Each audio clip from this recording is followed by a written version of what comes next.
at least 8 million children go missing in the world.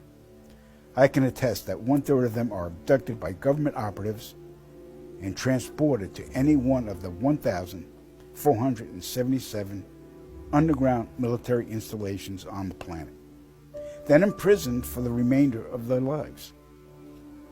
The children are subjected to biological and genetic experiments, dissections, and mutilations performed not by human scientists, but an alien gray species. During my stay at the Vanguard Underground Base north of Phoenix, Arizona, I witnessed many of these procedures.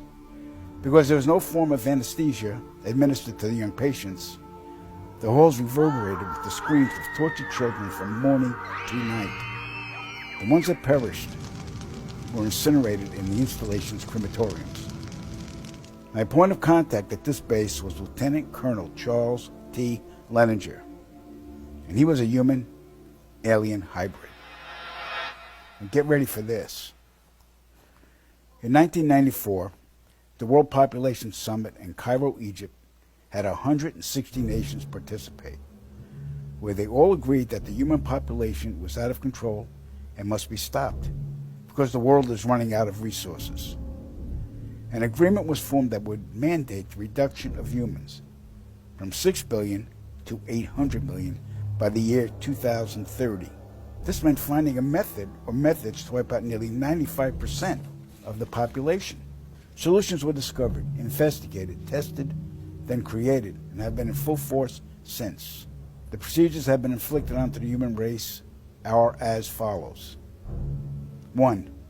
Toxic levels of chemically enhanced fluoride have been secretly added to our drinking water over the last 20 years in every city and community on the planet.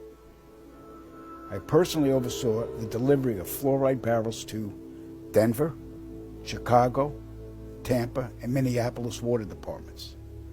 The adverse effects of fluoride poisoning to the human body are numerous and debilitating.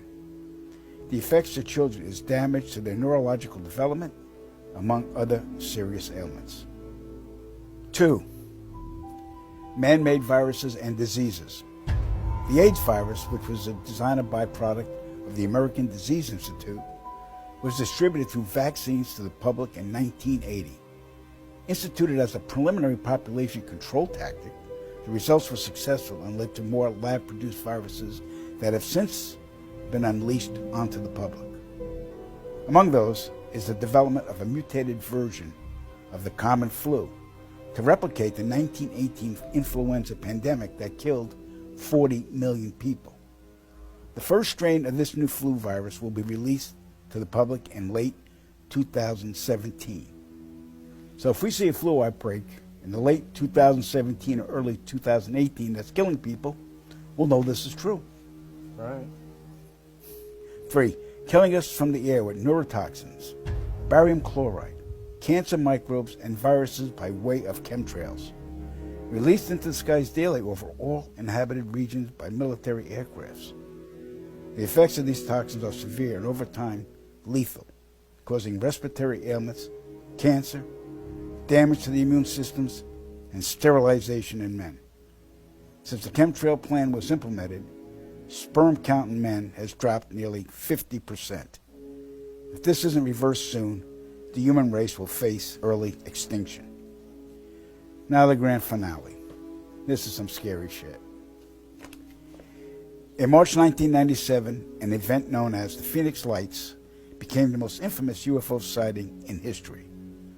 A mile-wide vessel, clearly not man-made, flew slowly and silently over the state of Arizona and was witnessed by 10,000 people, including the governor of Arizona. To date, there has been no reasonable explanation. But for every witness interviewed, the craft was as real as anything they'd ever seen. Their lives were transformed. They now believe that we truly are not alone. However, there is another truth, for I know what they really saw. In 1986, while stationed at an underground installation near Boulder, Colorado, I was introduced to Project Skybeam by Lieutenant General Andrew Garris. I was then led down a corridor and into a large hangar where a stealth bomber hovered only 20 feet above me. I stood there confused. Then Garrus looked over at me and smiled, then asked if I was certain of what I was seeing. I replied, of course. What else could it be? I was then shocked to find out that this wasn't a real craft. It was a projected hologram.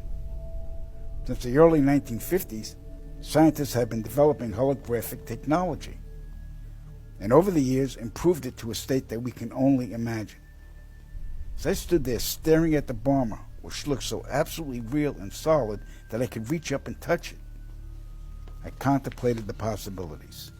What if this projection was 1,000 feet up in the sky? How would anyone know that that was an illusion? The Phoenix Lights craft, witnessed by 10,000 people, was the first grand-scale skybeam test upon the public. It succeeded beyond expectations. In October 1938, Orson Welles unleashed his War of the Worlds radio broadcast to the American public. It was so realistically portrayed, vast portions of the population went into panic. Terrified citizens scrambled to evacuate their cities in droves.